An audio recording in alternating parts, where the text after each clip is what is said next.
So hello and welcome everyone, welcome to this session. आज के इस सेशन में हम लोग डिस्कस करने वाले हैं मैक्सिमा मिनिमा, इंक्रीजिंग डिक्रीजिंग के बहुत सारे क्वेश्चंस, यानी कि एप्लीकेशन ऑफ डेरिवेटिव के काफ़ी सारे क्वेश्चंस हम लोग डिस्कस करने वाले हैं। इन क्वेश्चंस को सॉल्व करने से पहले मैं आपको थोड़ा सा टाइम भी दूंगा। आप पहले इन क्वेश्चंस को सॉल्व करिए, फिर मैं भी साथ में आपके सॉल्व करता हूँ, ठीक है। चलिए सेशन स्टार्ट करते हैं। उससे पहले आप सभी लोगों के लिए एक इंपॉर्टेंट इन्फॉर्मेशन, अनअकैडमी की हिस्ट्री में आज तक का सबसे मैसिव डिस्काउंट आप लोगों को दिया जा रहा है, जिसमें आप ना अप टू 50% सेव कर सकते हो और अप टू 4 मंथ्स का फ्री एक्सटेंशन ले सकते हो यार यहाँ पे, ठीक है। तो अप टू 50% आप सेव कर सकते हैं, अप टू 4 मंथ्स आप एक्सटेंशन यहाँ पर ले सकते हो। इसमें आप सभी लोगों को ना देखिए 12 महीने पे देखिए 2 मंथ्स फ्री दिया जा रहा है एक्सटेंशन, 15 पे 3 मंथ्स, 24 पे 4 मंथ्स, साथ के साथ 50% आप लोगों को ऑफ भी दिया जा रहा है। आइकॉनिक सब्सक्रिप्शन आप लेते हैं तो 12 मंथ्स पे 2 मंथ्स, 15 पे 3 और 24 पे 4 मंथ्स आप लोगों को यहाँ पर मिल जाता है। कैसे अवेल कर सकते हो आप लोग ये? इसके लिए आपको ये कोड लगाना है और ये कोड लगाकर आपको अनअकैडमी प्लस पर आ जाना है, ठीक है। एक अच्छी बात ये भी है कि इस बार अनअकैडमी पे मैं आप सभी लोगों को बहुत सारे सब्जेक्ट्स पढ़ाने वाला हूँ। जैसे मैंने आप लोगों को हर साल काफ़ी सारे सब्जेक्ट्स पढ़ाएं, जैसे सिग्नल्स, कंट्रोल, डिजिटल हो गया, ईएमएफटी हो गया, कम्युनिकेशन हो गया, इंजीनियरिंग मैथमेटिक्स हो गया। इसके अलावा बहुत सारे बच्चे डिमांड करते थे कि सर और भी अगर सब्जेक्ट्स पढ़ा दीजिए तो हम और अच्छी तरीके से प्रॉब्लम सॉल्विंग स्किल्स डेवलप कर पाएंगे, कनेक्ट कर पाएंगे चीज़ों को। एक थॉट प्रोसेस बेस्ड जो टीचिंग होती है वो हम अदर सब्जेक्ट्स में थोड़ा बहुत मिस आउट करते हैं। तो मैं आप लोगों के लिए नेटवर्क, ईडीसी, एनालॉग भी इस साल लेके आने वाला हूँ और साथ के साथ एप्टीट्यूड भी, जिससे कि आप सभी लोगों की एक होलसम प्रिपरेशन हो जाएगी, जहाँ पर आप हर एक क्वेश्चन के पीछे का नज़रिया डेवलप कर पाएंगे, उनको सॉल्व करने के पीछे की जो टेक्निक्स है वो समझ पाएंगे और सब्जेक्ट में अपना इंटरेस्ट भी बिल्डअप कर पाएंगे एज यूजुअल, ठीक है। चलिए, तो इसमें अगर आप देखेंगे ना तो प्लस के सब्सक्रिप्शन में प्लस के सारे बेनिफिट्स रहते हैं, जैसे कि आपको लाइव क्लासेस मिल जाएगी, आप वहाँ पे डाउट्स पूछ सकते हो, हैंड रेज कर सकते हो और सिस्टमैटिक करिकुलम आपको मिल जाएगा। बट इसके अलावा अगर आप लोगों को हाई क्वालिटी प्रिंटेड नोट चाहिए, 1-to-1 लाइव मेंटोरशिप चाहिए, कस्टमाइज डाउट सॉल्विंग चाहिए, तो आप आइकॉनिक सब्सक्रिप्शन ले लेना।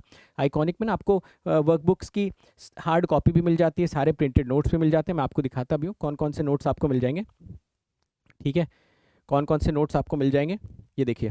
पहले तो आपके जो नए बैचेस स्टार्ट हो रहे हैं 30 दिसंबर से स्टार्ट हो रहे हैं, गेट 2025 के लिए भी और गेट 2026 के लिए भी, ठीक है।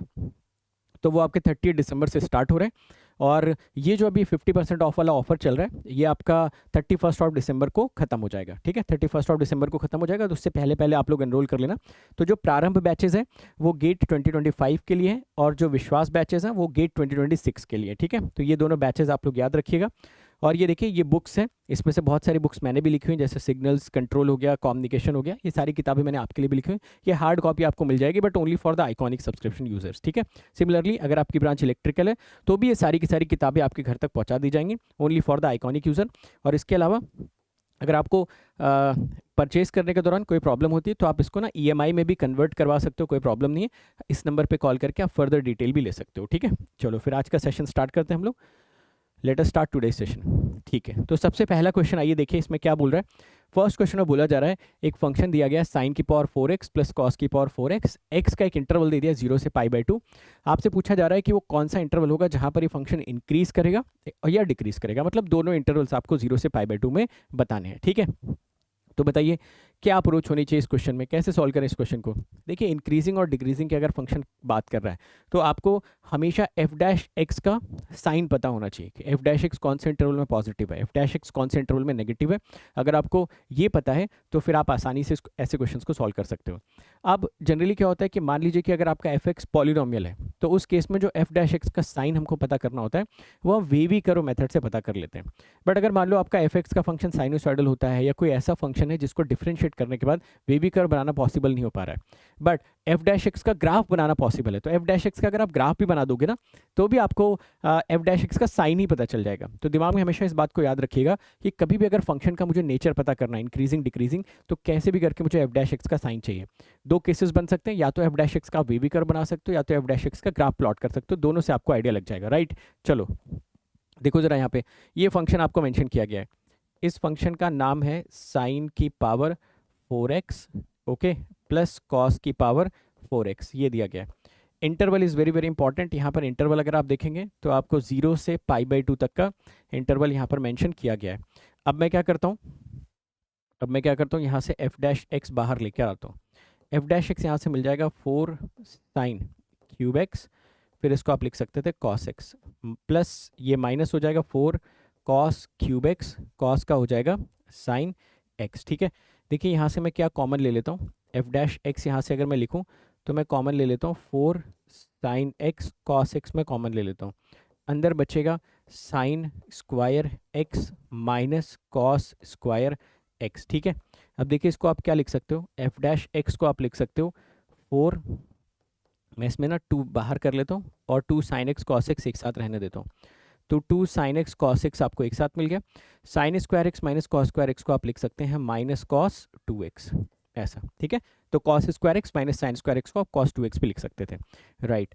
तो देखिए यहाँ से जो एफ डैश एक्स आपको फाइनली मिलेगा वो मिल जाएगा 2 times 2 sine x cos x आपका हो जाएगा साइन 2x, और ये कॉस 2x आपको यहाँ पर ऐसा ही मिलेगा। ठीक है, एक्स्ट्रा जो नेगेटिव साइन था ये हम बाहर लिख लेते हैं, इसकी वैल्यू आपको मिल जाएगी माइनस साइन 4x, क्योंकि देखिए आप सभी को पता होता है 2 साइन ए कॉस भी हमेशा साइन 2a के बराबर हो जाता है, तो एफ डैश एक्स की वैल्यू किसके बराबर मिल जाएगी, माइनस साइन 4x के बराबर मिल जाएगी। अब मेरा एक छोटा सा सवाल आप लोगों से, आप एफ डैश एक्स का वेवी कर्व बनाने में ज़्यादा कंफर्टेबल रहोगे या ग्राफ बनाने में ज़्यादा कंफर्टेबल रहोगे, तो हर कोई आप में से यही बोलेगा कि इसका ग्राफ बनाना ज़्यादा आसान है। ठीक है, चलो आते हैं यहाँ पर, एफ डैश एक्स आपका हो जाएगा माइनस साइन 4x ही है। ठीक है, अब इसका ग्राफ आप कैसे बनाओगे यार, देखिए साइन का ग्राफ तो हर कोई बना सकता है, बट हमको ग्राफ किसका चाहिए, हमको ग्राफ चाहिए यार माइनस साइन 4x का। ठीक है, तो मैं माइनस साइन 4x का ग्राफ यहाँ से बनाना चाहता हूँ। देखिए मैं कैसे इसका ग्राफ बनाऊंगा, ये लीजिए। ठीक है, ये है आपका F dash x versus x. Okay, ठीक है, माइनस साइन 4x का ग्राफ हमको बनाना है, ये लीजिए ऐसे कुछ ग्राफ बनेगा माइनस साइन 4x का, एब्सोल्युटली राइट। ठीक है, ये ग्राफ आपका बनेगा माइनस साइन 4x का। अच्छा, ये वैल्यूज़ कितनी हो जाएंगी, ये वैल्यू हो जाएगी 0, ये वैल्यू हो जाएगी π/4 और ये वैल्यू हो जाएगी π/2। ठीक है, इंटरवल हमको 0 से π/2 का मेंशन किया गया था, तो हम सिर्फ 0 से π/2 का इंटरवल यहाँ पर मेजर करते हैं। 0 से π/2 इंटरवल में अगर आप देखें तो 0 से π/4 के बीच में एफ डैश एक्स का साइन कैसा है, नेगेटिव, π/4 से π/2 के बीच में एफ डैश एक्स का साइन कैसा है, पॉजिटिव। यानी कि अगर आप यहाँ से देखें तो 0 से लेकर π/4 के बीच में आपका जो एफ डैश एक्स है वो है लेस देन 0, एंड π/4 से π/2 के बीच में आपका जो एफ डैश एक्स है वो है ग्रेटर दैन 0। तो आप ऐसा बोल सकते थे कि इस इंटरवल में, आप बोल सकते थे इस इंटरवल में और इस इंटरवल में 0 से π/4 के बीच में F dash x less than 0 है, तो आपका जो ओरिजिनल फंक्शन होगा वो इस इंटरवल में क्या करेगा, ओरिजिनल फंक्शन इस इंटरवल में डिक्रीज करेगा, और ओरिजिनल फंक्शन इस इंटरवल में इंक्रीज करेगा। क्वेश्चन में पूछा गया था इंक्रीजिंग और डिक्रीजिंग का क्या इंटरवल होगा, तो हम बता सकते हैं कि x की वैल्यू अगर आप 0 से लेकर π/4 के बीच में लेते हो तो आपका फंक्शन डिक्रीज करेगा, क्योंकि उस केस में एफ डैश एक्स आपका नेगेटिव है, और π/4 से लेकर π/2 के बीच में चलोगे तो ये फंक्शन आपका इंक्रीज करेगा। हालांकि यहाँ पे बहुत सारे ऐसे इंटरवल्स हैं जहाँ पर आपका फंक्शन इंक्रीज या डिक्रीज कर सकता था, बट हमको क्या चाहिए था, हमको चाहिए था 0 से π/2 के बीच में वो वैल्यूज चाहिए थी, तो ये वैल्यूज हमने यहाँ पर लिख दी। ठीक है, तो ये पहला क्वेश्चन था, अच्छा क्वेश्चन है, ऐसे क्वेश्चंस एग्जाम में पूछे जा चुके हैं, पूछे भी जा सकते हैं, इसी के अदर वर्जन्स भी पूछे जा सकते हैं। ठीक है, चलो अगले सवाल की तरफ बढ़ते हैं। ये क्वेश्चन बड़ा अच्छा क्वेश्चन है, इसमें एक फंक्शन आपको दिया गया है kx³ minus 9x² plus 9x plus 3। अब इसमें देखिए क्वेश्चन में उसने स्ट्रिक्टली डिमांड कर रखी है कि कौन सा ऐसा इंटरवल होगा जहाँ पर ये फंक्शन इंक्रीजिंग नज़र आएगा। ठीक है, कौन सा ऐसा इंटरवल होगा जहाँ पर ये फंक्शन आपको इंक्रीजिंग नजर आएगा, बढ़ता हुआ नजर आएगा। अगर फंक्शन को इंक्रीजिंग बनाना है तो क्या कंडीशन लगानी चाहिए, आप खुद से सोचिए और मुझे बताइए कि इंक्रीजिंग में क्या कंडीशन लगानी चाहिए। इंक्रीजिंग के लिए इस फंक्शन का जो डेरिवेटिव होना चाहिए वो हमेशा पॉजिटिव होना चाहिए, है ना, स्ट्रिक्टली पॉजिटिव होना चाहिए हमेशा इस फंक्शन का डेरिवेटिव। तो अगर इस फंक्शन का डेरिवेटिव हम चाहते हैं स्ट्रिक्टली पॉजिटिव हो तो क्या कंडीशन निकल कर आएगी, देखिए सॉल्व करते हैं इस क्वेश्चन को। देखिए यहाँ से हम क्या करते हैं, एफ डैश एक्स कैलकुलेट करते हैं, ये मिल जाएगा 3k² माइनस 18x प्लस 9।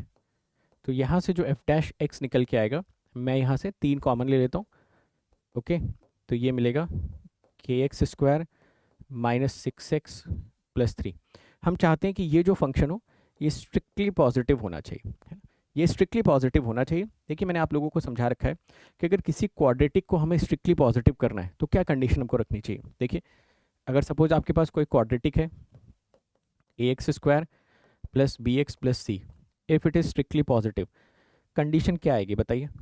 ये कंडीशन देखिए, इस केस में जो आपका ए होना चाहिए वो ग्रेटर दैन ज़ीरो होना चाहिए और जो डी होना चाहिए वो लेस देन ज़ीरो होना चाहिए, राइट। परफेक्ट। सिमिलरली सपोज अगर किसी क्वाड्रेटिक को आपको स्ट्रिक्टली लेस देन ज़ीरो करना है, ठीक है, स्ट्रिक्टली लेस देन ज़ीरो करना है अगर किसी क्वाड्रेटिक को, तो कंडीशन देखो यहाँ से क्या हो जाएगी।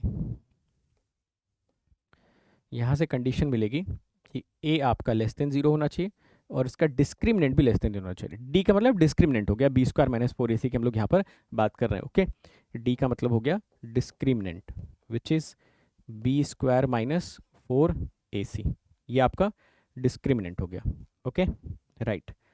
चलो अब वापस आते हैं अपने क्वेश्चन की तरफ। हमारे क्वेश्चन में देखिए ये कंडीशन हमको चाहिए थी हमेशा पॉजिटिव। इसमें अगर हम नोटिस करें तो हमारी जो ए की वैल्यू है वो के बराबर है, तो हम बोलेंगे के पॉजिटिव होना चाहिए।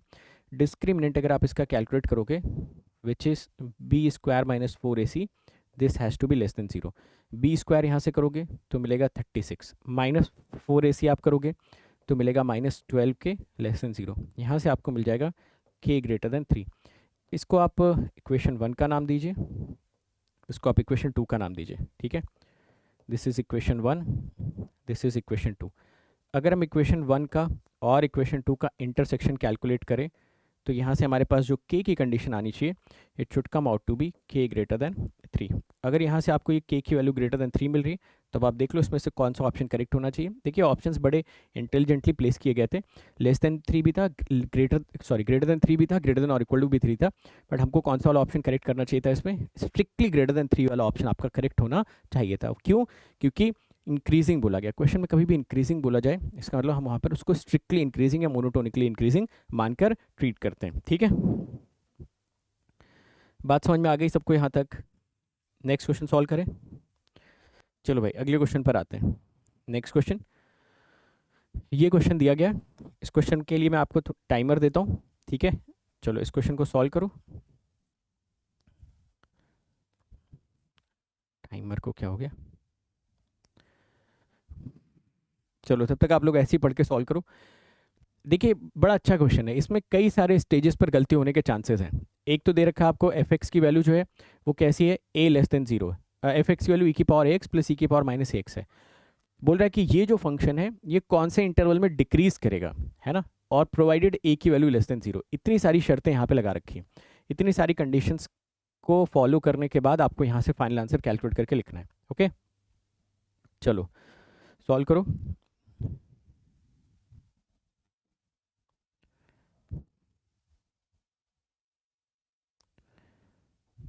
राइट चलो तो मैं आपको ना यहाँ पर 1 मिनट का टाइम दे देता हूँ। 1 मिनट में आप लोग कोशिश करो ये क्वेश्चन सॉल्व कर पाओ।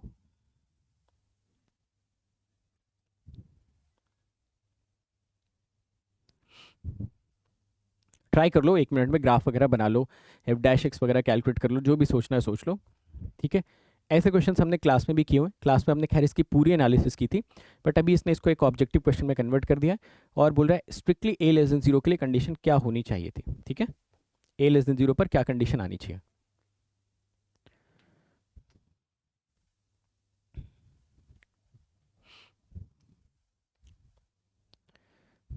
देखिए एप्लीकेशन ऑफ डेरिवेटिव एक बड़ा इंपॉर्टेंट चैप्टर है यार, और इससे हर बार एग्जाम में क्वेश्चन आता ही आता है, तो इट इज़ ऑलवेज बेटर कि आप इसको अच्छी तरीके से पढ़ें इस वाले टॉपिक को, ठीक है।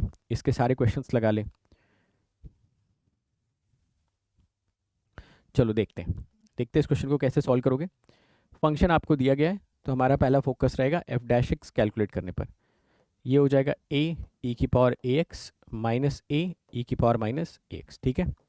मैं यहाँ से एफ डैश एक्स को थोड़ा सा स्टडी करता हूँ तो ये मुझे मिल जाएगा ए, okay. This will become E की पावर ए एक्स माइनस ई की पावर माइनस ए एक्स, ठीक है। याद रखिएगा ये जो ए था ये ऑलरेडी नेगेटिव है, ठीक है। तो हमारा फोकस रहेगा कि वो कौन सा इंटरवल है जिसमें ये पॉजिटिव आ जाएगा, क्योंकि उसने फंक्शन को क्या करने के लिए बोला गया आपसे, फंक्शन को ना उसने डिक्रीज करने के लिए बोला गया, बोल रहा है कि फंक्शन डिक्रीज करेगा, तो क्या कंडीशन हमको फॉलो करनी चाहिए, ए की वैल्यू नेगेटिव है ऑलरेडी, इस वाले फंक्शन पे थोड़ा सा हमको प्ले करना है। अब इसमें भी देखो ए नेगेटिव है, विच मीन्स अगर आप ई की पावर ए एक्स का ग्राफ बनाओगे यार, देखो मैं ग्राफ यहीं पर बनाता हूँ आपके लिए, ठीक है, तो इसलिए मैं बोल रहा था मल्टीपल लेवल पे गलती होने के चांसेस है। ई की पावर ए एक्स का ग्राफ जनरली हम क्या करते हैं, जल्दबाजी में ऐसे बना देंगे, भाई ऐसा ग्राफ तब बनेगा जब ए पॉजिटिव होगा, यहाँ पर ए ऑलरेडी क्वेश्चन में नेगेटिव आपको मेंशन किया गया, तो जो ई की पावर ए एक्स का ग्राफ होगा वो आपको ऐसा दिखना चाहिए था, ये आपको मिलेगा ई की पावर ए एक्स का ग्राफ, ठीक है। सिमिलरली अगर मैं ई की पावर माइनस ए एक्स का ग्राफ बनाऊंगा तो ई की पावर माइनस ए एक्स का ग्राफ मिलेगा ऐसा कुछ, ये वैल्यू आपकी हो गई 1, ये 0 और इसको कर लिया x, ठीक है। ओके, इसको मैं लिख देता हूँ ई की पावर माइनस ए एक्स, यहाँ पर भी चलो आपकी कन्वीनियंस के लिए ई की पावर माइनस ए एक्स लिख देते हैं, यहाँ पर भी लिख देते हैं ई की पावर माइनस ए एक्स, ई की पावर ए एक्स, ठीक है। ये अब आपको देखना है कि ई की पावर ए एक्स माइनस ई की पावर माइनस ए एक्स कहाँ पर पॉजिटिव है, यानी कि ई की पावर ए एक्स की वैल्यू ई की पावर माइनस ए एक्स से कहाँ पर बढ़ी। अगर आप एक्स लेस देन 0 के लिए मेजर करोगे तो देखो ई की पावर एक्स वाला ग्राफ ऊपर है, ई की पावर माइनस ए एक्स वाला ग्राफ नीचे, विच मीन्स इस इंटरवल में यानी कि एक्स लेस देन 0 के लिए ई की पावर ए एक्स माइनस ई की power minus A x will always be positive. But अगर आप इस इंटरवल को देखेंगे तो इस इंटरवल में ई की पावर ए एक्स माइनस ई की पावर माइनस ए एक्स ये लेस देन 0 है, दिख रहा आपको, दिख रहा होगा, ठीक है। तो ई की पावर ए एक्स माइनस ई की पावर माइनस ए एक्स पॉजिटिव है, ये ए नेगेटिव है, तो आप ऐसा बोल सकते हो कि ये जो एफ डैश एक्स आएगा ना यहाँ से, this will be less then 0 for x less than 0। तो एक्स लेस देन 0 के लिए ये फंक्शन आपको डिक्रीज होता हुआ नजर आएगा, यानी कि इसमें करेक्ट ऑप्शन आपका हो जाता एक्स लेस देन 0, ठीक है। ये आपका थर्ड क्वेश्चन था। ओके, चलो फोर्थ क्वेश्चन पर आते हैं। टोटल आई थिंक 12 क्वेश्चन है अपने पास। Let us come on to the fourth question. Fourth question में डेटा थोड़ा सा मिसप्रिंटेड है, डेटा में सही कर देता हूँ। ये है एक्स स्क्वायर ई की पावर माइनस एक्स, ये दिया गया, ठीक है। पूछ रहा है कि ये फंक्शन कौन से इंटरवल में इंक्रीज करेगा, ठीक है। चलो भाई 1.5 मिनट से ज़्यादा टाइम मत लेना, 90 सेकेंड्स के अंदर अंदर कोशिश करो ये क्वेश्चन आपसे क्रैक हो जाए, ठीक है। 90 सेकेंड्स के अंदर अंदर ये क्वेश्चन कोशिश करिए कि आपसे सॉल्व हो जाए। क्वेश्चन में एक्स स्क्वायर ई की पावर माइनस एक्स आपको ऑलरेडी मेंशन किया गया है, बोल रहा कौन से इंटरवल में ये इंक्रीज करेगा। आसान सा सवाल है, हो जाना चाहिए, बहुत आसानी से हो जाना चाहिए। सारे मॉडल्स क्लास में कर रखे हैं, ठीक है, हर एक मॉडल के क्वेश्चन क्लास में किए जा चुके हैं।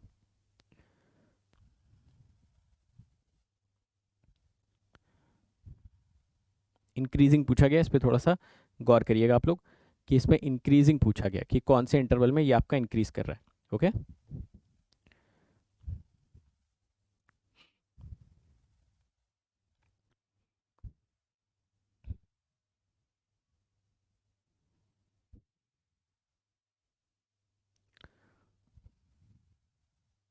चलो 1 मिनट हो गया, आप लोगों ने अपना अटेम्प्ट दे दिया होगा। चलिए अब मैं भी इस क्वेश्चन को सॉल्व करता हूँ। फंक्शन मेंशन किया गया है एक्स स्क्वायर ई की power minus x, F dash x यहाँ से मिलेगा ई की power minus x, x square हो जाएगा 2x प्लस एक्स स्क्वायर, ये मिलेगा माइनस ई की पावर माइनस एक्स, यहाँ से एफ डैश एक्स आप लोगों को मिल जाएगा ई की पावर माइनस एक्स, ठीक है। एक्स को भी अगर मैं कॉमन ले लूँ तो ये मुझको दिख रहा है 2 माइनस एक्स, ऐसा दिख रहा है, ठीक है। चलो अब मुझे एफ डैश एक्स के वेवी कर्व पे थोड़ा सा फोकस करना चाहिए, ठीक है।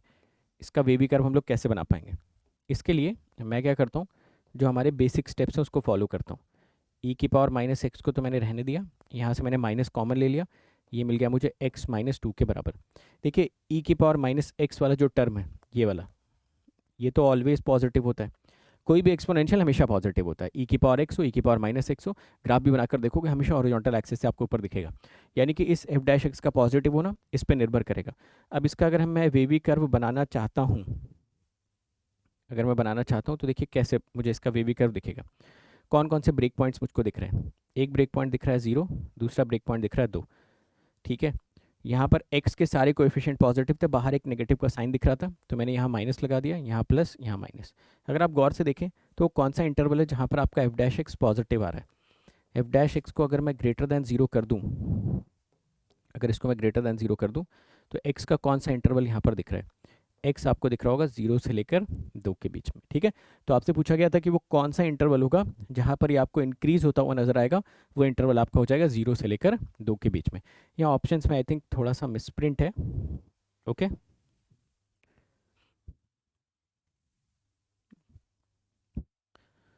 ऑप्शंस में थोड़ा सा मिसप्रिंट है, तो ऑप्शन ये वाला देख लेना, ठीक है। जब एग्जाम में क्वेश्चन आएगा तो बिल्कुल सही रहेगा। यहाँ पर थोड़ा सा हमको यहाँ पे केयरफुल रहने की ज़रूरत है। अच्छा, दूसरी चीज़ आप लोग यहाँ पर देखिए, दूसरी चीज़ यहाँ पर ये देखिए कि बाय द वे अगर आपसे पूछता कि ये एक्स इक्वल टू जीरो वाला पॉइंट कौन सा पॉइंट है, तो क्या आप बताते कि एक्स इक्वल टू जीरो वाला point is the point of local minima? Absolutely. X equal to two के बारे में आप बताते पॉइंट ऑफ लोकल मैक्सिमा, क्योंकि साइन प्लस से माइनस की तरफ चेंज हुआ है। तो ये दो पॉइंट्स भी मैं यहाँ पर एडिशनली बता देता हूँ, हालांकि इसमें पूछा नहीं गया, बट बाय द वे कभी पूछा जाता तो हमको ये सॉल्व करना आना चाहिए था, ठीक है। ओके, यहाँ पर आपको मिल जाएगा X equal to zero is point of local minima, और x equal to two is point of local maxima, right. ये दो बातों पे यार थोड़ा सा गौर आप लोगों को करना पड़ेगा, ठीक है। चलो नेक्स्ट क्वेश्चन पे आते हैं। नेक्स्ट क्वेश्चन, इसमें एक फंक्शन दिया गया है एक्स की पावर 9, 3x की पावर 7 प्लस 6, पूछा है कि ये कौन से इंटरवल्स के लिए इंक्रीजिंग होगा, ठीक है। चलो यहाँ पर भी 1 मिनट का टाइम है, ट्राई कर लो इस क्वेश्चन को, देखो कौन सा ऑप्शन इसमें आपको बेस्ट सूट कर रहा है। ट्राई कर लीजिए इस क्वेश्चन को। फिर से वही इंक्रीजिंग डिक्रीजिंग पे सवाल उठा रहा है। इंक्रीजिंग डिक्रीजिंग की अगर बात कर रहा है तो सारा कैलकुलेशन, सारा आइडेंटिफिकेशन एफ डैश एक्स के ग्राफ से होगा यार, ठीक है। एफ डैश एक्स के ग्राफ से ही सब कुछ का फैसला लिया जाएगा कि एफ डैश एक्स पॉजिटिव है, नेगेटिव है, इक्वल टू जीरो है, क्या है क्या नहीं है, ठीक है। तो बस एफ डैश एक्स निकालो, वहाँ से अंदाज़ा लगाने की कोशिश करो क्या बेस्ट पॉसिबिलिटी बन सकती है इसमें।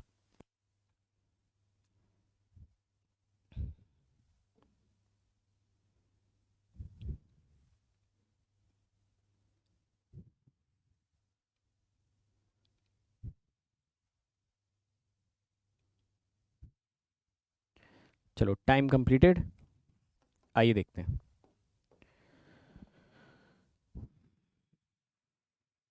ये देखिए एफ डैश एक्स यहाँ से क्या हो जाएगा, एफ डैश एक्स अगर हम कैलकुलेट करेंगे ये मिलेगा 9x की पावर 8, 9x की पावर 8 प्लस 21x की पावर 6, ठीक है। एफ डैश एक्स में अगर मैं कुछ कॉमन वगैरह लूँ तो देखिए 3x की पावर 6 तो मुझे कॉमन दिख रहा है, ये हो जाता 3x स्क्वायर प्लस 7, ठीक है, ये मुझे मिल जाता। अब इस एफ डैश एक्स के बारे में अगर थोड़ा देखा जाए तो देखिए ये जो एफ डैश एक्स है इसमें ये क्वांटिटी तो हमेशा ही ग्रेटर देन और इक्वल टू जीरो रहेगी, एक्स स्क्वायर भी ग्रेटर देन और इक्वल टू जीरो रहेगा, बट इसमें 7 अगर जुड़ जाएगा तो ये ग्रेटर देन जीरो रहेगा। दोनों का अगर प्रोडक्ट ले लें तो हमको फाइनली मिल रहा है कि एफ डैश एक्स जो है इट इज़ ग्रेटर देन और इक्वल टू जीरो, है ना। तो कौन सा ऑप्शन करेक्ट होना चाहिए था कि हमारा जो फंक्शन है वो कौन से इंटरवल में इंक्रीजिंग है या कौन सी एक्स की वैल्यूज़ के लिए इंक्रीजिंग है, ये पूछ रहा है। कौन से एक्स की वैल्यूज़ के लिए इंक्रीजिंग है, ज़रा देखिए, all positive real values of x. अगर एक्स की मैं कोई भी पॉजिटिव वैल्यू यहाँ पर डाल दूँ तो बताओ एफ डैश एक्स हमेशा पॉजिटिव रहेगा, बिल्कुल। अगर मैं यहाँ पर डाल दूँ all negative real values of x, तो अगर मैं नेगेटिव रियल वैल्यूज़ भी यहाँ पर डाल दूँ तो भी ये मुझे स्ट्रिक्टली पॉजिटिव मिलेगा। सी ऑप्शन पर आते हैं, बोल रहा है all non zero real values of x, non zero real values of x में, क्योंकि फंक्शन आपको क्या चाहिए था, स्ट्रिक्टली इंक्रीजिंग। इंक्रीजिंग वर्ड अगर एग्जाम में यूज़ किया गया ना तो इसका मतलब ही कि हमको मोनोटोनिकली या स्ट्रिक्टली इंक्रीजिंग की बात करनी। अगर आपको स्ट्रिक्टली इंक्रीजिंग चाहिए तो बताओ क्या हम कभी भी x इक्वल टू एक्स को जीरो होना अफोर्ड कर सकते हैं? अगर x जीरो हुआ तब तो F dash x equal to zero हो जाएगा, हमें स्ट्रिक्टली ग्रेटर देन जीरो चाहिए। तो अगर मैं x की कोई भी नॉन जीरो वैल्यू रखूँ, चाहे पॉजिटिव चाहे नेगेटिव, मुझे एफ डैश एक्स हमेशा पॉजिटिव यहाँ देखने को मिलेगा। समझ आई बात? ठीक है। तो जैसे मान लो कि अगर ये एक MCQ क्वेश्चन होता है जिसमें एक ही ऑप्शन हमको करेक्ट चूज करना होता है, तो यार सी ऑप्शन ही बेस्ट ऑप्शन है।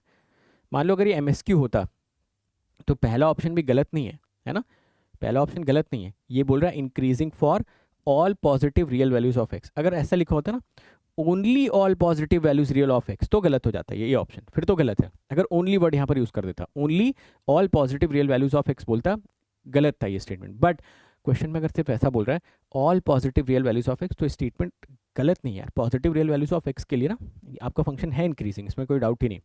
All negative real values of x, ये स्टेटमेंट भी ठीक है। अगर इसमें ऑप्शन में ऐसा लिखा होता only all negative real values of x, फिर वहाँ पे प्रॉब्लम आती, समझ रहे आप? तो ए बी ऑप्शन भी ठीक है। तो एमसीक्यू क्वेश्चन में बेस्ट ऑप्शन सी ऑप्शन होता। अगर ये एमएसक्यू होता तो हम ए बी को भी जगह दे देते, कोई गड़बड़ वाली बात इसमें नहीं है, ठीक है ना? समझ गए बात को अच्छी तरीके से? चलो अगले सवाल पे आओ। ठीक है, ये देखो आपके कंफर्ट जोन वाला क्वेश्चन, 1 मिनट का टाइम है, बताओ इसमें क्या आंसर आना चाहिए। क्या पूछ रहा है क्वेश्चन में? Find all the points of the local maxima and local minima. Points पूछ रहा है। मैंने आपको बहुत बार मैंने आपको ये रिमाइंड करवाया हुआ कि क्वेश्चन में पढ़ लिया करो कि क्या पूछ रहा है ये। ठीक है, पॉइंट पूछ रहा है या वैल्यू पूछ रहा है या क्या पूछ रहा है, this is very very important to understand. ठीक है, पॉइंट पूछ रहा है तो फोकस पॉइंट पे रहना चाहिए। 1 लाइन का क्वेश्चन है यार, निकाल के बताओ जल्दी आंसर क्या आ रहा है इसका। Find all the points of local maxima and local minima of the function x cube minus 3x plus 3. ठीक है, only 1 minute is allowed.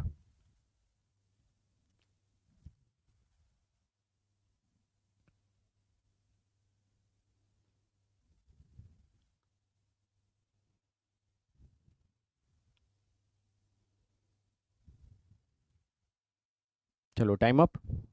आइए देखते हैं क्या करना है इसमें। इसको डिफ्रेंशिएट करते हैं। डिफ्रेंशिएट करोगे तो मिल जाएगा 3x² माइनस 3। ठीक है, एफ डैश एक्स में मैं 3 कॉमन ले लेता हूँ, यहाँ से मिलेगा x माइनस 1 x प्लस 1। ठीक है, ये आपको मिल जाएगा। चलो इसका बेबी कर्व बनाने की कोशिश करते हैं। ये मिलेगा -1, ये मिल जाएगा 1, ये आपको मिल जाएगा x। ठीक है, ये साइन आपको मिलेगा पॉजिटिव, ये नेगेटिव, ये पॉजिटिव। x इक्वल टू -1 कौन सा पॉइंट हो जाएगा? साइन चेंज हो रहा है प्लस से minus, this will become point of local maxima. x equal to 1 पर आ जाओ, ये क्या मिलेगा? Point of local minima. Are you understanding this point?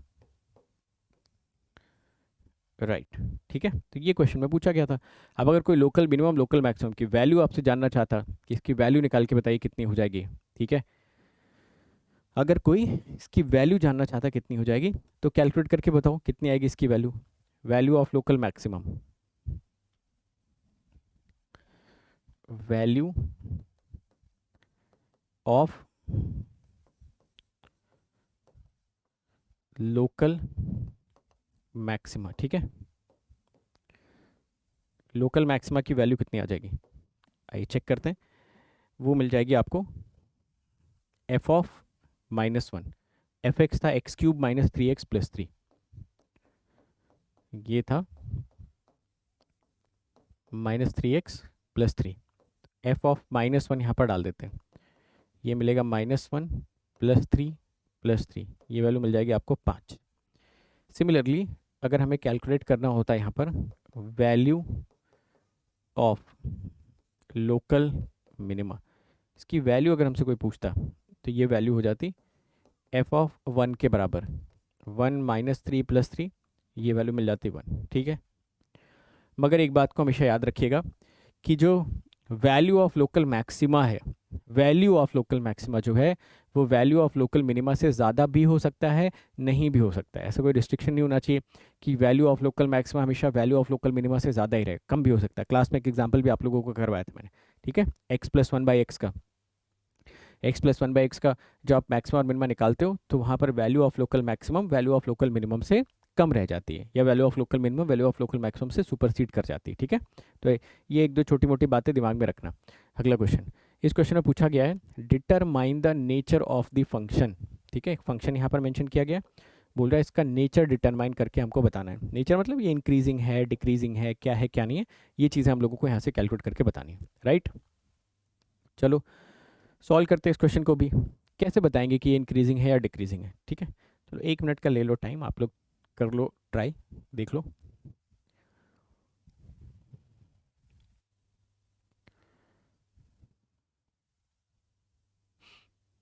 मतलब कि किसी इंटरवल में इंक्रीजिंग डिक्रीजिंग है वो बता सकते हो, ऑलवेज इंक्रीजिंग डिक्रीजिंग है वो बता सकते हो अपने हिसाब से कि क्या इसमें ऑप्शन हमें लेना चाहिए। 1 मिनट का टाइम देख लो, खुद से ट्राई कर लो, फिर मैं आपको समझाता हूँ क्या करना है।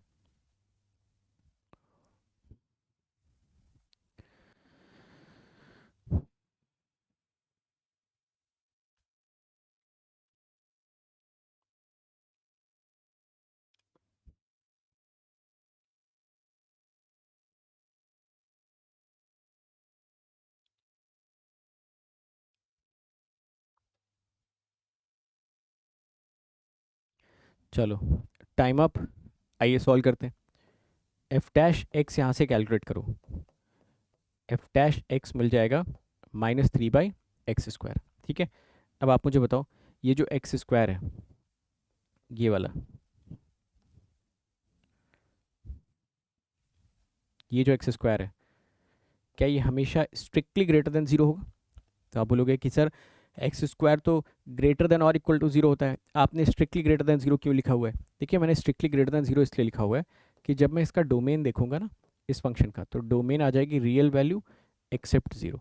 फंक्शन के अगर डोमेन में सिर्फ रियल वैल्यूज आ रही हैं और जीरो नहीं आ रहा फंक्शन के डोमेन में, तो जो एफ डैश एक्स आएगा उसको आप एक्स इक्वल टू जीरो के लिए एनालाइज ही नहीं करोगे ना।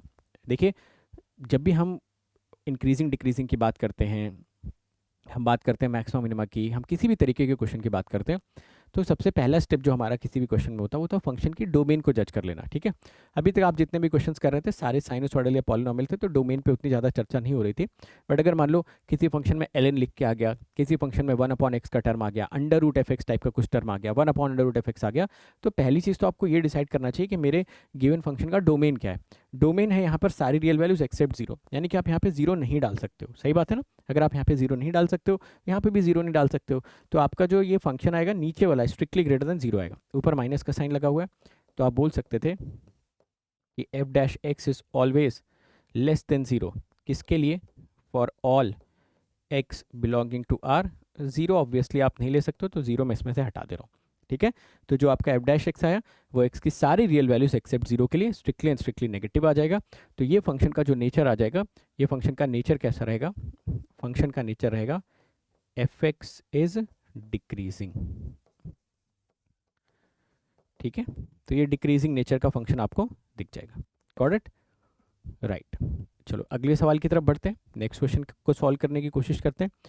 क्वेश्चन नंबर 8, आपसे पूछा गया कि y equal to x square की 1 से 5 के इंटरवल में मिनिमम वैल्यू क्या हो जाएगी? ठीक है, चलो इसके लिए 30 सेकेंड्स ले लो, 30 या 40 सेकेंड्स, ट्राई करिए इस क्वेश्चन को। वैसे तो यार इसको कोई ग्राफ देख के बता सकता है, 1 से 5 के बीच में y equal to x square का ग्राफ हमेशा इंक्रीजिंग होगा, तो minimum value x equal to 1 पर आकर कर जाएगी, बी ऑप्शन करेक्ट होना चाहिए। ठीक है, बट आप प्रोसेस से भी कर सकते हो, जो आपका ग्लोबल मैक्सिमा ग्लोबल मिनिमा का प्रोसेस होता है, ग्राफिकल मेथड से भी कर सकते हो। ईजी क्वेश्चन है ये। Okay, this is a very very easy question.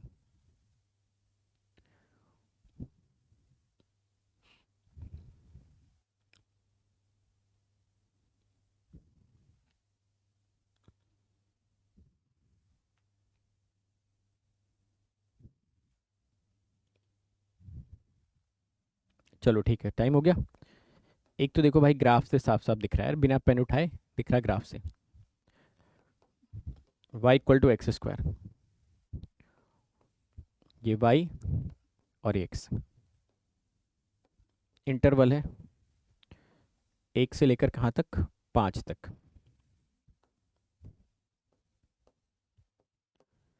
ये 1 से लेकर 5 तक का इंटरवल है। तो देखो 1 से लेकर 5 तक में फंक्शन लगातार इंक्रीज कर रहा है, तो एफ एक्स की मिनिमम वैल्यू कहाँ पर आनी चाहिए? मिनिमम वैल्यू मिलनी चाहिए x इक्वल टू 1 पर, और वो वैल्यू कितनी मिलेगी? 1 के बराबर। चलो पहला पॉइंट तो ये हो गया। दूसरा, अगर कोई मान लो ग्राफ से नहीं करना चाहता या फिर डायरेक्ट कंसेप्ट लगाना चाहते हो, आप लगा दो भाई direct, y equal to x square dy by d x मिलेगा 2x, इसको ज़ीरो करके क्रिटिकल पॉइंट आप कैलकुलेट करोगे, ज़ीरो मिल जाएगा। बट जो रेंज दे रखी थी उसमें एक क्रिटिकल पॉइंट क्वालिफाई नहीं हुआ, तो x इक्वल टू ज़ीरो को आप क्या करोगे, हटा दोगे। फिर फंक्शन के एंड पॉइंट्स पर आपको वैल्यूज़ कैलकुलेट करनी रहेगी। f1 पर निकालोगे 1 हो जाएगा, f5 पर निकालोगे 25 हो जाएगा।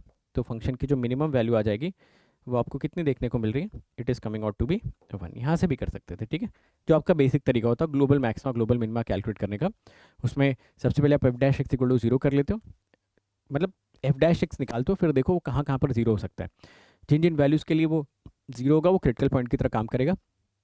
अगर आपका एफ डैश एक्स किसी एक्स की वैल्यू के लिए इन्फिनिटी को टेंड कर जाता है ना, वो भी उसके लिए क्रिटिकल पॉइंट का काम करता है, ठीक है। इस बात को भी याद रखिएगा, ऐसा भी क्वेश्चन आपको क्लास में करवाया था। एक्स माइनस 1/2/3, ये जो क्वेश्चन करवाया था एक्स माइनस 1/2/3, इसमें आपका जो फंक्शन था वो एक्स इक्वल टू 1 पर नॉन डिफरेंशिएबल हो रहा था, एफ डैश एक्स इन्फिनिटी को टेंड कर रहा था। तो अगर हमारा फंक्शन जो है ना एफ एक्स किसी पर्टिकुलर हमारा जो एफ डैश एक्स है वो जिन एक्स की वैल्यूज़ के लिए जीरो हो रहा है वो भी क्रिटिकल पॉइंट होंगे। बाय द वे अगर वो किसी एक्स की वैल्यू के लिए जीरो नहीं हो रहा है और किसी एक्स की वैल्यू के लिए इन्फिनिटी को टेंड कर रहा है तो वो भी क्रिटिकल पॉइंट होगा, ठीक है। उस पर भी फंक्शन मैक्सिमा या मिनिमा बना सकता है, राइट। ठीक है, चलो क्वेश्चन नंबर 9 पर आते हैं।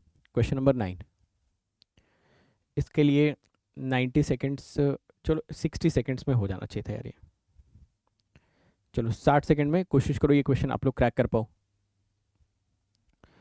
इसमें बोला जा रहा है consider the function f x equal to x square minus x minus two, the maximum value of function in the closed interval -4 से 4 इज, ठीक है।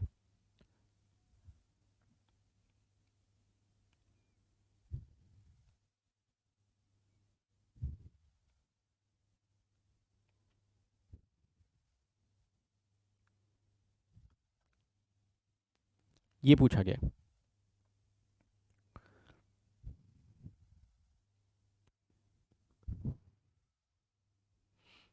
कर लोगे, ग्लोबल मैक्सिमा ग्लोबल मिनिमा का क्वेश्चन है।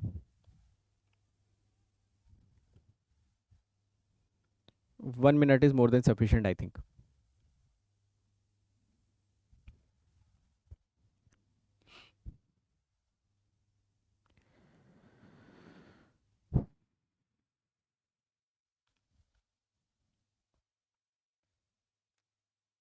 राइट, चलो सॉल्व करते हैं इस क्वेश्चन को। ये एक फंक्शन आपको दिया गया है x square minus x minus to, ठीक है। एफ डैश एक्स यहाँ से मिल जाएगा 2x-1, ठीक है। इसको भाई आप इक्वल टू ज़ीरो पुट कर दो तो 2x-1 हो जाएगा ज़ीरो के बराबर, x की वैल्यू मिल जाएगी 0.5 के बराबर, राइट। चलो x मिल गया आपको 0.5। अब फंक्शन की हम लोग बात करते हैं। एफ एक्स हम लोगों को दिया गया है -x-2। आपको यहाँ पर तीन वैल्यूज़ कैलकुलेट करनी है। एक बार x इक्वल टू -4 इसमें पुट करना है, पुट करिए।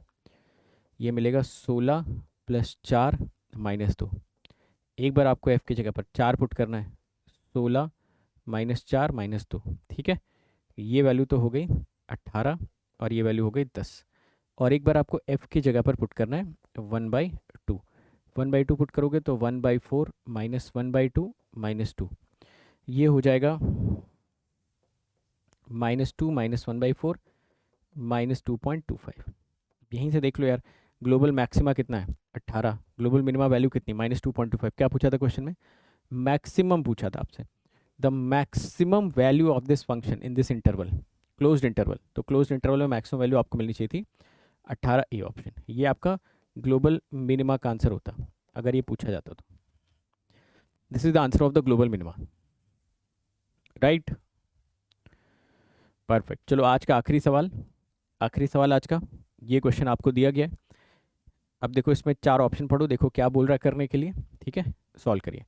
बोल रहा है एक्स को अगर -इन्फिनिटी से इन्फिनिटी तक बढ़ाते चले जाएं तो एक फंक्शन है e⁻x/1 + e⁻x, ये मोनोटोनिकली इंक्रीज करेगा, डिक्रीज करेगा, increases to a maximum value and then decreases, decreases to a minimum value then increases, ठीक है। तो ये सब कुछ आप बता सकते हो।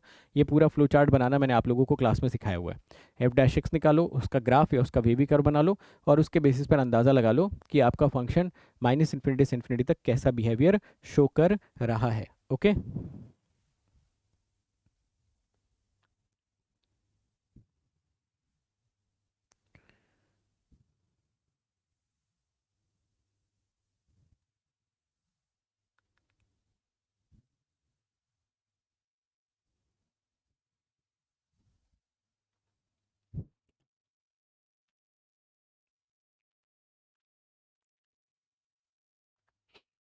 चलिए टाइम अप, आइए सॉल्व करते हैं इस क्वेश्चन को।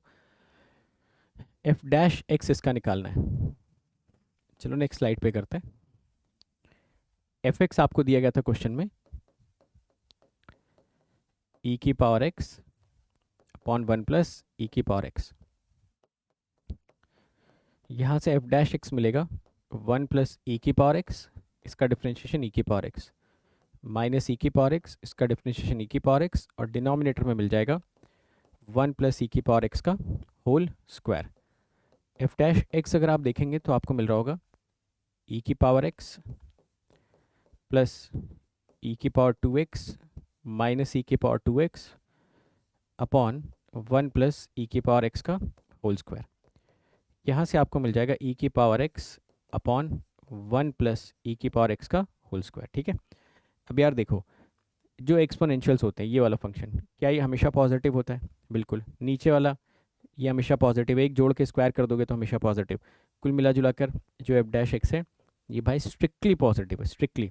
अगर F dash x strictly positive हो गया एक्स की सारी वैल्यूज़ के लिए, तो जो आपका फंक्शन एफ एक्स आएगा वो क्या आएगा? डिक्रीज ही तो करेगा, इंक्रीज ही तो करेगा। X equal to minus infinite से इन्फाइनेट, तो मोनोटोनिकली या स्ट्रिक्टली इंक्रीजिंग इसका करेक्ट ऑप्शन होना चाहिए था। ठीक है, तो ये 10 सवाल मैंने आपको करवा दिया, बट इसमें बहुत सारे इंपॉर्टेंट मॉडल्स अभी कवर नहीं हुए, जैसे कि सैडल पॉइंट वाले जो क्वेश्चंस होते हैं, स्टेटमेंट बेस्ड मैक्सिमम मिनिमा के जो क्वेश्चंस होते हैं, 2 वेरिएबल मैक्सिमम मिनिमा के, 3 variable, Lagrange's method of unidentified multiplier वाले क्वेश्चंस होते हैं, तो उनको भी प्रैक्टिस कर लेना। ठीक है, हम और भी मैथमेटिक्स के प्रैक्टिस सेशंस लेके आते रहेंगे, जिससे कि आपका पूरा मैथमेटिक्स अच्छी तरीके से रिवाइज हो जाएगा वाया क्वेश्चंस। ओके, ठीक है, तो आज के सेशन में मेरी तरफ से इतना ही था।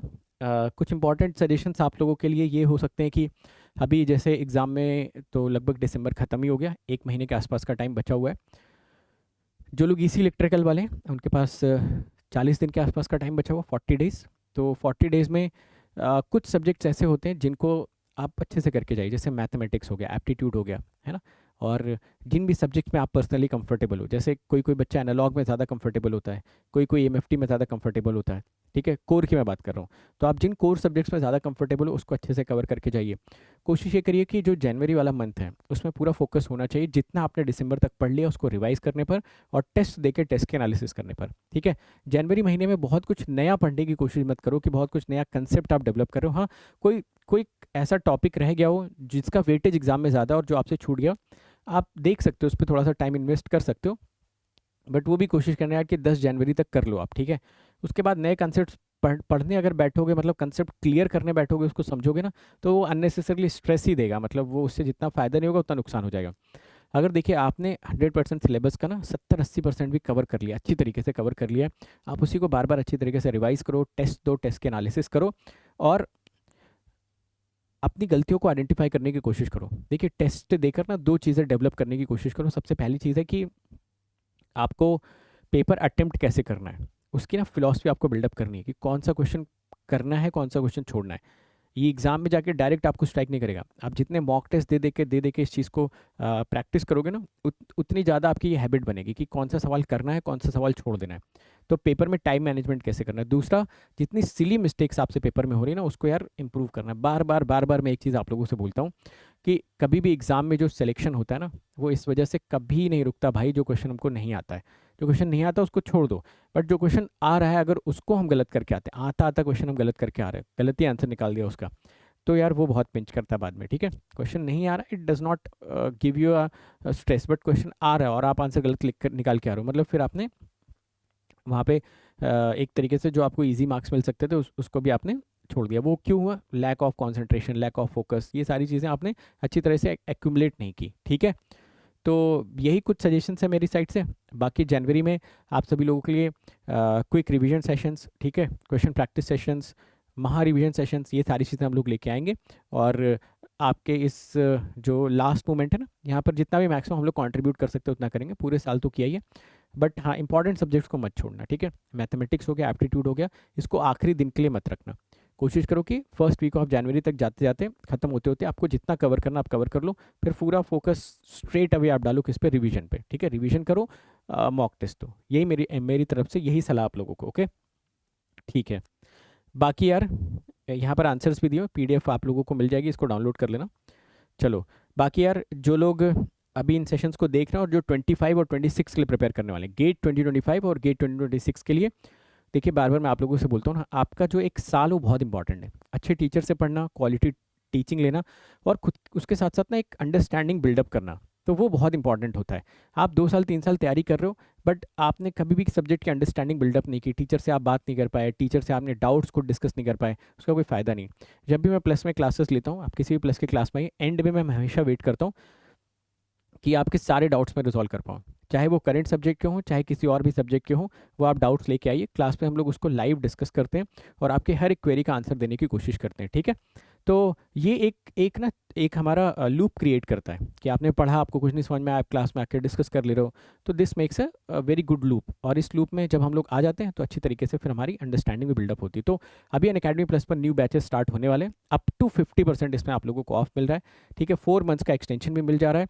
इस साल मैं आप लोगों को ईसी के सारे सब्जेक्ट्स पढ़ाने वाला हूँ, सारे सब्जेक्ट्स मैं आप लोगों को पढ़ा दूंगा, सो दैट आपके हर एक सब्जेक्ट में जो सवाल लगाने का एक थॉट है जनरेट होता है ना, वो कनेक्ट हो जाए, जिससे कि आप इजीली क्वेश्चंस लगा पाओ, इजीली कनेक्ट कर पाओ टॉपिक्स को, राइट। ठीक है। तो अभी आप लोगों को 12 मंथ्स पे 2 मंथ्स का, ठीक है, 15 पे 3 और 24 पे 4 मंथ्स का एक्सटेंशन मिल रहा है। आइकॉनिक में भी 12 पे 2 महीने का, 15 पे 3 महीने का और 24 पे 4 महीने का एक्सटेंशन आप लोगों को मिल रहा है। कोड यार आप लोगों को पता ही है, आप अपने किसी भी फेवरेट एजुकेटर का या मेरा कोड लगाकर अनअकैडमी प्लस पर आ सकते हो और अपनी जर्नी को यार स्टार्ट करो, ठीक है। स्टार्ट करो, जितनी जल्दी स्टार्ट करोगे उतना जल्दी आपको टाइम मिलेगा चीज़ों को रिवाइज करने का, अपनी गलतियों को मिनिमाइज करने का, क्वेश्चंस प्रैक्टिस करने का, पीवाईक्यूज लगाने का, लास्ट में आपको क्विक रिवीजन नोट्स रिवाइज करने का। इन सारी चीज़ों का आपको अच्छा खासा टाइम यहाँ पर मिलेगा। बट ये ऑफर जो है ये 31 दिसंबर तक ही वैलिड है यार, उसके बाद ये ऑफर आपका खत्म हो जाएगा। नए बैचेस जो स्टार्ट हो रहे हैं, जैसे मैंने बताया, आपके प्रारंभ और विश्वास बैचेस, मैं ये भी बता देता हूँ, जो देखिए आपका जो प्रारंभ बैच है, ठीक है, जो प्रारंभ बैच है वो गेट 2025, गेट ईएससी पीएसयू, ठीक है, ये 2025 वाले बच्चों के लिए। और जो आपका विश्वास बैच है वो 2026 वाले बच्चों के लिए, ठीक है। सिमिलरली इलेक्ट्रिकल में भी जो आपका प्रारंभ बैच है वो 25 के लिए, और जो विश्वास बैच है वो आपका 2026 वाले स्टूडेंट्स के लिए। इसमें अभी शाम को 6 बजे से नेटवर्क स्टार्ट हो रहा है, तो जो बच्चे एनरोल कर रहे हैं यहाँ पे नेटवर्क स्टार्ट कर सकते हैं। और जनवरी में फिर आपको इसमें कंटिन्यूसली मेरे सब्जेक्ट्स देखने को मिलेंगे, जहाँ पर आप सारे सब्जेक्ट को सिस्टमैटिकली कवर कर सकते हो। और अगेन देखिए, बार बार मैं ये बोलता हूँ कि मेरा जो रोल है ना वो सिर्फ 5% है। मैं अच्छा आप लोगों को एक सिस्टमैटिक कंटेंट दे सकता हूँ, क्वेश्चंस लगवा सकता हूँ, नज़रिया डेवलप कर सकता हूँ, but by the end of the day you have to practise a lot, ठीक है। और इसमें मेरी जो हेल्प चाहिए होगी वो मैं हमेशा आप लोगों को क्लास में देने की पूरी कोशिश करता हूँ, ठीक है। बाकी इसमें 2 तरीके के सब्सक्रिप्शंस अवेलेबल होते हैं, एक प्लस और एक आइकॉनिक। प्लस सब्सक्रिप्शन में लाइव क्लासेस मिल जाएंगे, हैंड रेस कर सकते हो, जितने भी पीडीएफ्स हैं, ठीक है, उनकी आपको हार्ड कॉपी तो नहीं, उसकी सॉफ्ट कॉपी मिल जाएगी जिसको आप डाउनलोड नहीं कर सकते हो, बट हाँ उसको आप यूज़ कर सकते हो, ठीक है। बट अगर आपको इन सारे बुक्स की हार्ड कॉपी चाहिए तो आपको आइकॉनिक सब्सक्रिप्शन में मिलेंगे ये सारी किताबें, है ना। This is worth more than 17,000। Electronic devices, network theory, EMFT हो गया आपका, analogue signal system, control system, communication system, digital engineering, mathematics, aptitude, ये सारा आपको हार्ड कॉपी घर पे भेज दी जाएगी विद इन 15 डेज। सिमिलरली जो इलेक्ट्रिकल के बच्चे हैं उनके लिए भी हार्ड कॉपी घर पे आप तक पहुँच जाएगी, ओके। बाकी जब आप सब्सक्रिप्शन लेने जाते हो, बाय द वे आपको ऐसा लगता है कि मैं अपने सब्सक्रिप्शन को ईएमआई में कन्वर्ट करवाना चाहता हूँ, तो आप उसको ईएमआई में भी कन्वर्ट करवा सकते हो 0% इंटरेस्ट रेट पे। और इसके रिगार्डिंग आपको और ज़्यादा इन्फॉर्मेशन चाहिए तो यार टीम आपको इसमें हेल्प कर देगी, ठीक है। ये नंबर आपको दिया गया नीचे 8585, इस पर आप कॉल करके जो भी फर्दर इन्फॉर्मेशन है वो यहाँ से आप कलेक्ट कर लीजिए, ठीक है। बाकी डेली आप लोगों के लिए स्कॉलरशिप टेस्ट रहते हैं ऐप पे, आप डेली स्कॉलरशिप टेस्ट दो और वहाँ से भी अच्छी खासी स्कॉलरशिप ले सकते हो। तो वो आपके ऐप पे अवेलेबल रहते हैं, आप दे सकते हो अनअकैडमी का ऐप डाउनलोड करके। ये देखिए लास्ट ईयर के टॉपर्स हैं जैसे इनके पास 2 हाथ 2 पैर हैं, ठीक है, 2 आँखें हैं, वैसे आपके पास भी है। बट देखिए मैं ये प्रेशर आपके ऊपर नहीं डालना चाहता हूँ कि आप फर्स्ट रैंक लेके आओ। मेरा थॉट प्रोसेस ये है कि रैंक 1000 के बाहर नहीं जानी चाहिए, ठीक है। हमने अगर एक अच्छी तैयारी की है, ईमानदारी से एफर्ट डाला हुआ है, तो रैंक पहला फोकस ये रखो कि 1000 के बाहर नहीं जाए।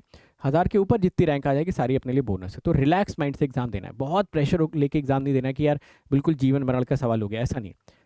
रिलैक्स, आराम से जितनी तैयारी हुई है जाके बस वहाँ पे हमको क्या करना है, रिएक्ट करना है। आप ही जैसे लाखों बच्चे आएंगे जो इन एग्जाम्स को अटेम्प्ट करेंगे, तो ऐसा नहीं कि कोई आसमान आसमान से फरिश्ता उतर के आएगा, आप ही जैसा रहेगा, उसको भी उतना ही डर लग रहा होगा जितना आपको लग रहा होगा।